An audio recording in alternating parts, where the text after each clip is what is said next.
चुनाव आयोग के साथ चल रही तनातनी के बीच राहुल गांधी के सारे मोहरे एक एक कर पिटते जा रहे हैं। राहुल कहते तो हैं कि उन्होंने लंबा रिसर्च करके चुनाव आयोग की चोरी पकड़ी है, लेकिन हकीकत कुछ दूसरी है। असल में राहुल गांधी जिन तथ्यों को लेकर चुनाव आयोग पर आरोप लगा रहे हैं, वे सारे तथ्य किसी दूसरे के हैं। मतलब कि दूसरे के माल पर राहुल गांधी बेवजह उछल कूद मचा रहे हैं। अब जिन चुनाव विश्लेषकों और लोक नीति CSDS के कोऑर्डिनेटर संजय कुमार ने आंकड़ों के सहारे राहुल गांधी ने महाराष्ट्र में वोट चोरी के आरोप लगाए, उन्हीं संजय कुमार ने अब चुनाव आयोग से माफी मांगते हुए अपना पुराना पोस्ट डिलीट कर दिया।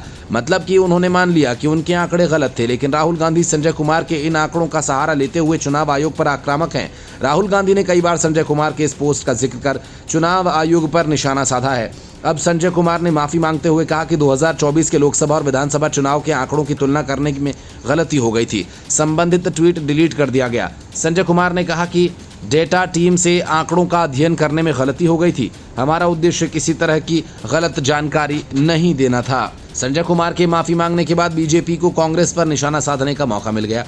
बीजेपी ने कहा कि ये एक ईमानदारी वाली गलती थी। बीजेपी के IT चीफ अमित मालवीय ने कहा कि हर चुनाव में यही होता है, पहले कहा जाता है कि बीजेपी हार रही है, वहीं जब बाजी पलट जाती है तो इस बात पर चर्चा शुरू होती है कि बीजेपी आखिर कैसे जीत गई।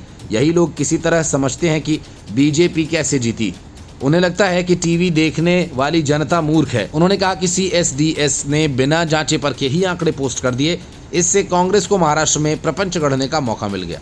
डिलीट किए गए पोस्ट में संजय कुमार ने दावा किया था कि महाराष्ट्र की रामटेक विधानसभा नंबर 59 में लोकसभा चुनाव के वक्त कुल 4,66,203 वोटर्स थे, जबकि विधानसभा चुनाव के दौरान ये संख्या घटकर केवल 2,86,931 रह गई। ऐसे में दोनों चुनावों के बीच वोटर्स की संख्या में 38% की कमी आई। संजय कुमार ने एक और दावा किया था कि देवलाली विधानसभा सीट पर लोकसभा चुनाव के दौरान 4,56,072 वोटर्स थे, जो कि विधानसभा चुनाव के दौरान 2,88,141 ही रह गए थे।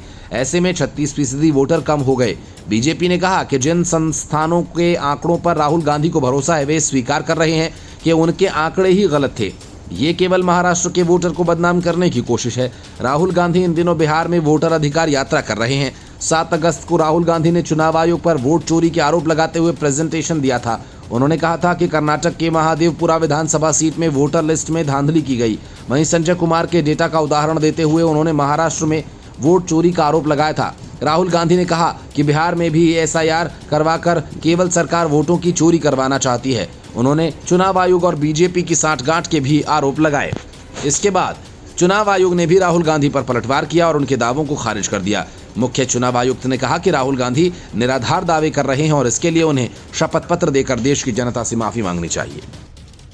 Bureau report, news of India.